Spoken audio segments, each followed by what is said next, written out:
तिहाड़ी चौधरी जो खुद कई महीनों तक तिहाड़ की हवा खा चुका है, जेल के अंदर रहा है, लेकिन कहलवाते हैं सूट बूट वाले पत्रकार, बड़े पत्रकार, ईमानदार पत्रकार, ठाट बाट की जिंदगी जीते हैं, लाखों करोड़ों रुपए की सैलरी उठाते हैं।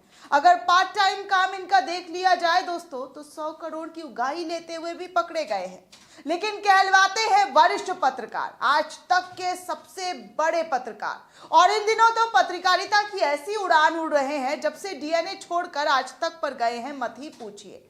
जनता को कोसने का, जनता पर सवाल उठाने का ऐसा कोई मौका नहीं है जो ये नहीं छोड़ते हैं। कभी जनता को गाली देते हुए नजर आते हैं, तो कभी बीजेपी हार जाती है तो जनता को मुफ्त खोर बोलते हुए नजर आते हैं। बीजेपी के आगे हर वक्त ऐसे बिछे हुए नजर आते हैं जैसे पत्रकारिता नहीं बल्कि प्रवक्ता ही कर रहे हैं।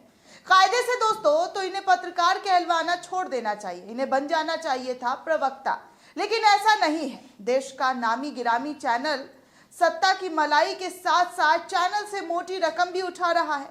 देश का युवा जब सरकार से नौकरी मांगता है तो उसकी आवाज उठाने की बजाय, उसकी आवाज बनने की बजाय कह दिया जाता है कि किस तरीके से शो बना दिया जाता है कि हमारे देश के युवा जो है वो बिना स्किल के हैं, बिना हुनर वाले हैं और सरकारी नौकरी पाने की इच्छा रखते हैं, इसलिए ये नौकरी मांग रहे हैं, क्योंकि सरकारी नौकरी में मोटी तनख्वाह होती है और आराम की जिंदगी गुजर जाती है। लेकिन यहाँ पर एक बात कहना चाहूंगी सुधीर चौधरी को, जितना सैलरी आप उठाते हैं उससे तो कम ही सैलरी सरकारी नौकरी वालों की होती है, लेकिन फिर भी आप जिस तरीके से चाटुकारिता की हर स्तर पार कर चुके हैं, उससे यहाँ पर यह भी कहना बेकार है, जाया है, क्योंकि आपको ये सब नजर कहाँ आता है? आपको नजर आता है तो सिर्फ अपना बैंक बैलेंस भरना। इसीलिए तो बड़े आसानी से सूट बूट पहनकर नौकरी करते हैं, पत्रकार बने हुए हैं और पत्रकार के नाम पर किस तरीके का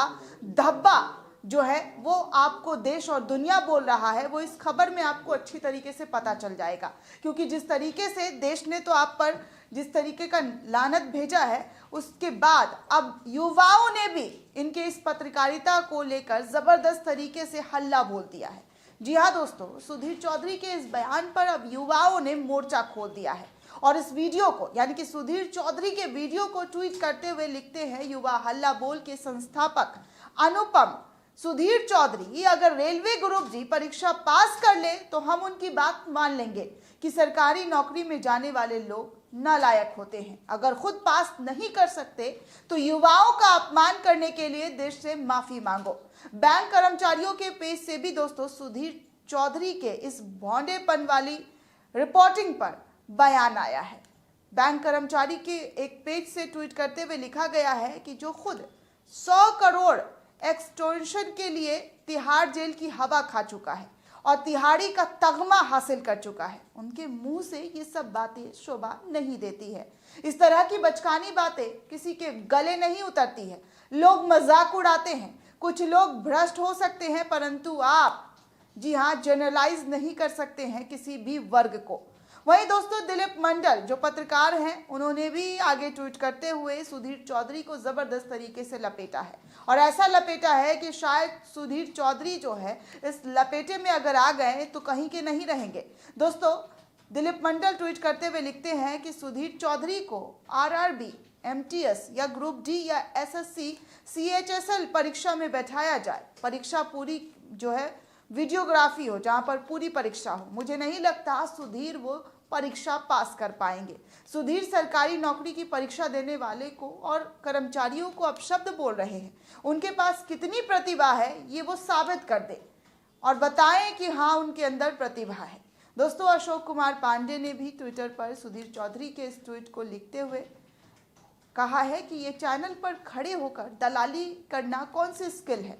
जो खुद रिश्वत के मामले में तिहाड़ हो आया है वो ईमानदारी सिखा रहा है। 10 मिनट बहस कर लो, तैयारी कर रहे छात्रों से औकात समझ में आएगी, बाकी तो सरकार इसे गंजा कर दे तो बालों के नुकसान गिनाना शुरू कर देगा। तो इस तरीके से तमाम लोगों ने सुधीर चौधरी को जबरदस्त तरीके से लपेटा है दोस्तों, और इनकी पत्रकारिता पर किस तरीके से इनको आईना दिखाया है ये आप समझ ही सकते हैं कि आजकल पत्रकारिता के नाम पर क्या हो रहा है। मजाक भी नहीं कह सकते हैं, सिर्फ खिलवाड़ हो रहा है दोस्तों, क्योंकि मजाक तो कब का इन्होंने करना शुरू किया था, लेकिन अब तक इनका मजाक खत्म नहीं हुआ है। ये हर दिन कोई ना कोई पत्रकारिता के नाम पर खिलवाड़ लेकर लोगों के सामने आते हैं, जहां पर जनता को कोसते हुए नजर आते हैं। दोस्तों, इस पूरे रिपोर्ट को लेकर आप क्या सोचते हैं, आपकी क्या राय है, हमें कमेंट सेक्शन में जरूर बताइएगा। साथ ही साथ नेशन 360 को ज्यादा से ज्यादा लाइक, शेयर और सब्सक्राइब करना बिल्कुल भी ना भूलें।